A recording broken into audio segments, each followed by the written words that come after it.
ಪ್ರಿಯ ಓಶೋ ಪ್ರೇಮಿಗಳಿಗೆ ಪ್ರಣಾಮಗಳು. ಮಣ್ಣಿನ ಹಣತೆ ಪುಸ್ತಕದ ಧ್ವನಿ ಪ್ರಸ್ತುತಿಗೆ ಮತ್ತೊಮ್ಮೆ ತಮ್ಮೆಲ್ಲರಿಗೂ ಸ್ವಾಗತ. ಒಮ್ಮೆ ನಾನು ಹರಿಜನರ ಸಮಾವೇಶಕ್ಕೆ ಹೋಗಿದ್ದೆ. ಅಸ್ಪೃಶ್ಯತೆಯ ಕಲ್ಪನೆಯೇ ನನ್ನ ಹೃದಯವನ್ನು ಹಿಂಡುತ್ತದೆ. ಸಮಾವೇಶದಲ್ಲಿ ಇದ್ದರೂ ನಾನು ದುಃಖಿತನಾಗಿ ಬೇಸರಗೊಂಡಿದ್ದೆ. ಮಾನವನಿಗೆ ಏನು ಮಾಡಿದ್ದಾನೆ? ಮನುಷ್ಯನ ನಡುವೆ ಅಗಾಧವಾದ ಗೋಡೆಯನ್ನು ನಿರ್ಮಿಸುವವರನ್ನೂ ಸಹ ಧಾರ್ಮಿಕರೆಂದು ಕರೆಯಲಾಗುತ್ತಿದೆ. ಧರ್ಮದ ಅಧಪತನವು ಇದಕ್ಕಿಂತ ಬೇರೆಯಾಗಿರಲು ಸಾಧ್ಯವೇನು? ಇದೇ ಧರ್ಮವಾದಲ್ಲಿ ಅಧರ್ಮ ಎಂದರೇನು? ಹೀಗನಿಸುತ್ತದೆ. ಅಧರ್ಮದ ಹಿನ್ನೆಲೆಯಲ್ಲಿ ಧರ್ಮದ ಪತಾಕೆಗಳನ್ನು ಕದಿಯಲಾಗಿದೆ ಮತ್ತು ಸೈತಾನನ ಶಾಸ್ತ್ರಗಳು ಪರಮಾತ್ಮನ ಶಾಸ್ತ್ರಗಳಾಗಿ ಬಿಟ್ಟಿವೆ. ಧರ್ಮವು ಭೇದವಲ್ಲ, ಅಭೇದ. ಧರ್ಮವು ದ್ವೈತವಲ್ಲ, ಅದ್ವೈತ. ಧರ್ಮವು ಗೋಡೆಗಳನ್ನು ನಿರ್ಮಿಸುವುದರಲ್ಲಿ ಇಲ್ಲ, ಗೋಡೆಗಳನ್ನು ಕೆಡುವುದರಲ್ಲಿ ಇದೆ. ಆದರೆ ಹೆಚ್ಚು ಕಡಿಮೆ ಧರ್ಮವು ಭೇದಗಳನ್ನೇ ಹುಟ್ಟಿಸುತ್ತಿದೆ ಮತ್ತು ಗೋಡೆಗಳನ್ನು ಕಟ್ಟುತ್ತಿದೆ. ಅದರ ಶಕ್ತಿಯು ಮನುಷ್ಯನನ್ನು ಮನುಷ್ಯನಿಂದ ಬೇರ್ಪಡಿಸಲು ಹಾಗೂ ವಿಭಜಿಸಲು ಸಕ್ರಿಯಗೊಂಡಿದೆ. ನಿಶ್ಚಯವಾಗಿಯೂ ಹೀಗೆ ಆಗಲು ಕಾರಣಗಳು ಇಲ್ಲವೇ ಇಲ್ಲ. ಅಸಲಿನಲ್ಲಿ ಮನುಷ್ಯನನ್ನು ಮನುಷ್ಯನಿಂದ ಬೇರ್ಪಡಿಸದಿದ್ದರೆ ಸಂಘಟನೆಯನ್ನು ರಚಿಸಲು ಸಾಧ್ಯವಿಲ್ಲ, ಶೋಷಣೆಯನ್ನು ಮಾಡಲು ಸಾಧ್ಯವಿಲ್ಲ. ಮಾನವತೆಯು ಸಮಾನವಾಗಿ ಹಾಗೂ ಒಂದಾಗದಿದ್ದಲ್ಲಿ ಶೋಷಣೆಯ ಮೂಲಾಧಾರವೇ ಇಲ್ಲದಾಗುತ್ತದೆ. ಶೋಷಣೆಯನ್ನು ಮಾಡಲು ಅಸಮಾನತೆಯು ಅನಿವಾರ್ಯ ಮತ್ತು ವರ್ಗಗಳು ಅವಶ್ಯಕ ಕೂಡ. ಈ ಕಾರಣದಿಂದಲೇ ಧರ್ಮವು ಅನೇಕ ರೂಪದಲ್ಲಿ ಅಸಮಾನತೆಯ ವರ್ಗಗಳ ಮತ್ತು ವರ್ಣಗಳ ಸಮರ್ಥನೆಯಾಗಿಯೇ ಉಳಿದಿದೆ. ವರ್ಗ ಮತ್ತು ವರ್ಣಹೀನ ಸಮಾಜವು ಅನಾಯಾಸವಾಗಿ ಶೋಷಣೆಯ ವಿರೋಧಿಯಾಗಿರುತ್ತದೆ. ಮನುಷ್ಯತೆಯನ್ನು ಸಮಾನತೆಯಿಂದ ಸ್ವೀಕಾರ ಮಾಡಬೇಕಾದರೆ ಶೋಷಣೆಯನ್ನು ತಿರಸ್ಕಾರ ಮಾಡಬೇಕಾಗುತ್ತದೆ. ಕಾಲ್ಪನಿಕ ಸಿದ್ಧಾಂತಗಳ ಜಾಲವನ್ನು ಹೆಣೆದು ಶೋಷಿಸುವವರನ್ನು ಪುಣ್ಯಾತ್ಮರೆಂದು, ಶೋಷಿತರನ್ನು ಪಾಪಿಗಳೆಂದು ದೃಢೀಕರಿಸಿಬಿಟ್ಟಿದ್ದಾರೆ. ಅವರ ಸ್ಥಿತಿಯು ಅವರೇ ಎಸಗಿದ ದುಷ್ಕರ್ಮಗಳ ಫಲವೆಂದು ಶೋಷಣೆಗೆ ಒಳಗಾಗಿರುವವರಿಗೆ ತಿಳಿಸಿಕೊಡಲಾಗಿದೆ. ನಿಜವಾಗಿಯೂ ಧರ್ಮಗಳು ಸ್ವತಃ ಜನರಿಗೆ ಸಾಕಷ್ಟು ಮಾದಕ ವಸ್ತುಗಳನ್ನು ಉಳಿಸಿವೆ. ಒಬ್ಬ ವೃದ್ಧ ಹರಿಜನ ಸಮಾವೇಶದ ಅಂತ್ಯದಲ್ಲಿ ನನ್ನನ್ನು ಕೇಳಿದ, ನಾನು ದೇವಾಲಯದೊಳಗೆ ಬರಬಹುದೇನು? ನಾನು ಹೇಳಿದೆ, ಮಂದಿರಕ್ಕ? ಏತಕ್ಕಾಗಿ? ಪರಮಾತ್ಮನೇ ಈ ಪುರೋಹಿತರ ಮಂದಿರಗಳಿಗೆ ಎಂದೂ ಹೋಗುವುದಿಲ್ಲ. ಪ್ರಕೃತಿಯನ್ನು ಬಿಟ್ಟು ಬೇರೆಲ್ಲಿಯೂ ಪರಮಾತ್ಮನ ದೇಗುಲವಿಲ್ಲ. ದೇವಾಲಯ, ಮಸೀದಿಗಳೆಲ್ಲ ಪುರೋಹಿತರ ವ್ಯವಹಾರದ ಸ್ಥಳ.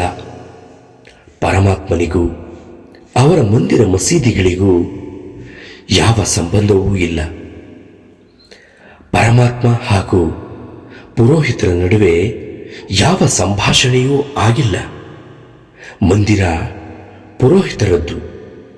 ಪುರೋಹಿತ ಸೈತಾನನ ಸೃಷ್ಟಿ. ಅವರುಗಳು ಸೈತಾನನ ಶಿಷ್ಯರು. ಈ ಕಾರಣದಿಂದಲೇ ಅವರ ಶಾಸ್ತ್ರ ಸಂಪ್ರದಾಯಗಳು ಮನುಷ್ಯರು ಹೊಡೆದಾಡಲು ಒಂದು ಕೇಂದ್ರ ಬಿಂದುವಾಗಿರುವುದು. ಅವರು ಪ್ರೇಮದ ಮಾತುಗಳನ್ನು ಆಡಿದರೂ ಸಹ ಹರಡುತ್ತಿರುವುದು ದ್ವೇಷದ ವಿಷಯವನ್ನೇ. ವಾಸ್ತವವಾಗಿ ಕಹಿ ವಸ್ತುವಿಗೆ ಸಕ್ಕರೆಯ ಲೇಪನ ಮಾಡಿಕೊಡುವುದು ಸುಲಭ. ಹೀಗಿದ್ದಾಗ್ಯೂ ಮನುಷ್ಯನು ಪುರೋಹಿತರೊಂದಿಗೆ ಸಮಾಧಾನವಾಗಿಲ್ಲ.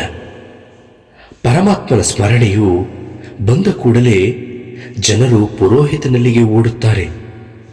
ಪರಮಾತ್ಮನ ಹಾಗೂ ಮನುಷ್ಯರ ನಡುವೆ ಕ್ಷೀಣಿಸುತ್ತಿರುವ ಸಂಬಂಧಕ್ಕೆ ಮುಖ್ಯ ಕಾರಣವೇ ಇದು. ಪುರೋಹಿತರು ಅನಾದಿ ಕಾಲದಿಂದಲೂ ಪರಮಾತ್ಮನ ಹತ್ಯಾಕ್ರಿಯೆಯಲ್ಲಿ ತೊಡಗಿದ್ದಾರೆ. ಅವರನ್ನು ಬಿಟ್ಟು ಬೇರೆ ಯಾರೂ ಪರಮಾತ್ಮನನ್ನು ಹತ್ಯೆ ಮಾಡುತ್ತಿಲ್ಲ. ಪರಮಾತ್ಮನನ್ನು ಆರಿಸಿಕೊಳ್ಳಬೇಕೆಂದಿದ್ದರೆ ಪುರೋಹಿತರನ್ನು ಆರಿಸಿಕೊಳ್ಳಲು ಸಾಧ್ಯವಿಲ್ಲ. ಇಬ್ಬರ ಪೂಜೆಯನ್ನು ಒಂದೇ ಸಲ ಮಾಡಲು ಸಾಧ್ಯವಿಲ್ಲ. ಪುರೋಹಿತನು ಮಂದಿರವನ್ನು ಪ್ರವೇಶಿಸುತ್ತಿದ್ದಂತೆಯೇ ದೇವರು ಮಂದಿರವನ್ನು ಬಿಟ್ಟು ಓಡಿಬಿಡುತ್ತಾನೆ. ಪರಮಾತ್ಮನೊಂದಿಗೆ ಸೇರಲು ಇಚ್ಛಿಸಿದರೆ ಪುರೋಹಿತರಿಂದ ಮುಕ್ತರಾಗುವುದು ಅತ್ಯವಶ್ಯಕ. ಭಕ್ತ ಮತ್ತು ಪರಮಾತ್ಮನ ನಡುವೆ ಇರುವ ಅಡ್ಡಗೋಡೆಯೇ ಪುರೋಹಿತರು. ಪ್ರೇಮವು ಬೇರೆ ಯಾರನ್ನು ನಡುವೆ ಇಟ್ಟುಕೊಳ್ಳಲು ಇಷ್ಟಪಡುವುದಿಲ್ಲ. ಹಾಗೂ ಭಕ್ತ ಮತ್ತು ಭಗವಂತನ ನಡುವೆ ಇರುವುದು ಪ್ರೇಮ. ಮುಗ್ಧನೊಬ್ಬನು ನಸುಕಿನಲ್ಲಿಯೇ ದೇವಾಲಯದ ಬಾಗಿಲು ತೆಗೆದಾಕ್ಷಣ ಬಾಗಿಲ ಬಳಿಗೆ ಬಂದ. ಇನ್ನೇನು ಒಳಗಡೆ ಕಾಲಿಡಬೇಕು. ಅಷ್ಟರಲ್ಲಿ ಪೂಜಾರಿಯು ಗರ್ಜಿಸಿದ, ನಿಲ್ಲು ನಿಲ್ಲು ಪಾಮರನೆ, ನೀನೊಂದು ಹೆಜ್ಜೆ ಮುಂದಿಟ್ಟರೆ ನೀನು ಸರ್ವನಾಶವಾಗಿ ಬಿಡುವೆ ಮೂಢ. ಪವಿತ್ರವಾದ ಪರಮಾತ್ಮನ ದೇಗುಲದ ಮೆಟ್ಟಿಲುಗಳನ್ನು ನೀನು ಅಪವಿತ್ರಗೊಳಿಸಿರುವೆ. ಮುಂದಿಡಬೇಕೆಂದಿದ್ದ ಹೆಜ್ಜೆಯನ್ನು ಆ ಮುಗ್ಧ ಹಿಂದೆ ತೆಗೆದುಕೊಂಡ. ಆತನ ಕಣ್ಣುಗಳಲ್ಲಿ ನೀರು ತುಂಬಿ ಬಂದಿತು. ಆತನ ಹೃದಯದಲ್ಲಿ ತುಂಬಿದ್ದ ಪರಮಾತ್ಮನ ದೃಶ್ಯಗೆ ಯಾರೋ ಚೂರಿ ಹಾಕಿದಂತಾಯಿತು. ಆತ ಅಳುತ್ತಾ ಹೇಳಿದ, ಹೇ ಪರಮಾತ್ಮ, ಅಂತಹ ಪಾಪ ನಾನೇನು ಮಾಡಿದ್ದೇನೆ? ಯಾವ ಕಾರಣಕ್ಕಾಗಿ ನಿನ್ನ ದರ್ಶನವು ನನಗೆ ಸಿಗುತ್ತಿಲ್ಲ? ಪರಮಾತ್ಮನ ಕಡೆಯಿಂದ ಪೂಜಾರಿಯೇ ಉತ್ತರಿಸಿದ, ನೀನು ಜನ್ಮತಃ ಅಶುದ್ಧ ಹಾಗೂ ಪಾಪದ ಭಂಡಾರವೇ ಆಗಿರುವೆ. ಆ ಮುಗ್ಧನು ಪ್ರಾರ್ಥಿಸಿದ, ಹಾಗಿದ್ದಲ್ಲಿ ಶುದ್ಧಿಗಾಗಿ ನಾನು ಸಾಧನೆಯನ್ನು ಮಾಡುತ್ತೇನೆ. ಪರಮಾತ್ಮನ ದರ್ಶನವಾಗದ ಹೊರತು ನಾನು ಸಾಯುವುದಿಲ್ಲ. ನಂತರ ಹಲವು ವರ್ಷಗಳು ಕಳೆದರೂ ಆ ಮುಗ್ಧನ ಯಾವ ಸುಳಿವೂ ಇರಲಿಲ್ಲ. ಆತ ಎಲ್ಲಿಗೆ ಹೋದನೆಂದು ಯಾರಿಗೂ ತಿಳಿಯದಿರಲಿಲ್ಲ. ಜನರು ಆತನನ್ನು ಮರೆತೇ ಬಿಟ್ಟಿದ್ದರು. ಒಂದು ದಿನ ಇದ್ದಕ್ಕಿದ್ದಂತೆ ಆ ಮುಗ್ಧ ಹಳ್ಳಿಗೆ ಬಂದ. ಹಳ್ಳಿಗೆ ಪ್ರವೇಶಿಸುವ ದಾರಿಯಲ್ಲೇ ಆ ದೇವಾಲಯವಿತ್ತು. ಪೂಜಾರಿಯು ದೇವಾಲಯದೆದುರು ಆತನು ಹಾದು ಹೋಗುತ್ತಿರುವುದನ್ನು ಕಂಡ. ಒಂದು ಅಪೂರ್ವವಾದ ತೇಜಸ್ಸು ಆತನ ಮುಖದಲ್ಲಿತ್ತು. ಅಪೂರ್ವವಾದ ಶಾಂತಿಯು ಆತನ ಕಣ್ಣುಗಳಲ್ಲಿತ್ತು. ಆತನ ಸುತ್ತಲೂ ಪ್ರಕಾಶದ ಮಂಡಲವೇ ಇತ್ತು. ಆದರೆ ಆತನು ದೇವಾಲಯದ ಕಡೆಗೆ ಕಣ್ಣೆತ್ತಿಯೂ ನೋಡಲಿಲ್ಲ. ಆತನು ಸಂಪೂರ್ಣವಾಗಿ ನಿರಪೇಕ್ಷೆ ಹಾಗೂ ದೇವಾಲಯಕ್ಕೂ ತನಗೂ ಯಾವುದೇ ಸಂಬಂಧವಿಲ್ಲದವನಂತೆ ಹೋಗುತ್ತಿದ್ದ. ಪೂಜಾರಿಗೆ ಇದನ್ನು ಸಹಿಸಲಾಗಲಿಲ್ಲ. ಆತನನ್ನು ಕೂಗಿ ಹೇಳಿದ, ಏನು, ಶುದ್ಧಿಯ ಸಾಧನೆಯನ್ನು ಪೂರ್ಣಗೊಳಿಸಿದೆಯೇನು? ಆ ಮುಗ್ಧನು ಧನ್ಯತಾ ಭಾವದಿಂದ ನಗುತ್ತಾ ಹೇಳಿದ, ಹೌದು ಎಂದು. ಪೂಜಾರಿ ಕೇಳಿದ, ಹಾಗಿದ್ದಲ್ಲಿ ಮಂದಿರದೊಳಗೆ ಬರುವುದಿಲ್ಲವೇನು? ಅದಕ್ಕೆ ಆ ಮುಗ್ಧನು ಹೇಳಿದ, ಮಹಾರಾಜ್, ಬಂದೇನು ಮಾಡಲಿ? ಪ್ರಭುವು ಈಗಾಗಲೇ ದರ್ಶನವಿತ್ತು ಹೇಳಿದ್ದಾನೆ. ನನ್ನನ್ನು ಹುಡುಕಿಕೊಂಡು ನೀನೇಕೆ ಮಂದಿರಕ್ಕೆ ಹೋದೆ? ಅಲ್ಲಿ ಏನೂ ಇಲ್ಲ. ಸ್ವತಃ ನಾನೇ ಎಂದೂ ದೇವಾಲಯಕ್ಕೆ ಹೋಗಿಲ್ಲ. ಅಕಸ್ಮಾತ್ ನಾನು ಹೋದರೂ ಆ ಪೂಜಾರಿಯು ನನ್ನನ್ನು ಒಳಗೆ ಬಿಡುವನೇನು? ನನ್ನ ಈ ಪ್ರಯತ್ನ ನಿಮಗೆ ಇಷ್ಟವಾದಲ್ಲಿ ಈ ವಿಡಿಯೋವನ್ನು ನಿಮ್ಮ ಗೆಳೆಯರೊಂದಿಗೂ ಹಂಚಿಕೊಳ್ಳಿ. ವಿಡಿಯೋಗೆ ಒಂದು ಲೈಕ್ ಕೊಡಿ. ನನ್ನ ಚಾನಲನ್ನು ಸಬ್ಸ್ಕ್ರೈಬ್ ಮಾಡಿಕೊಳ್ಳಿ.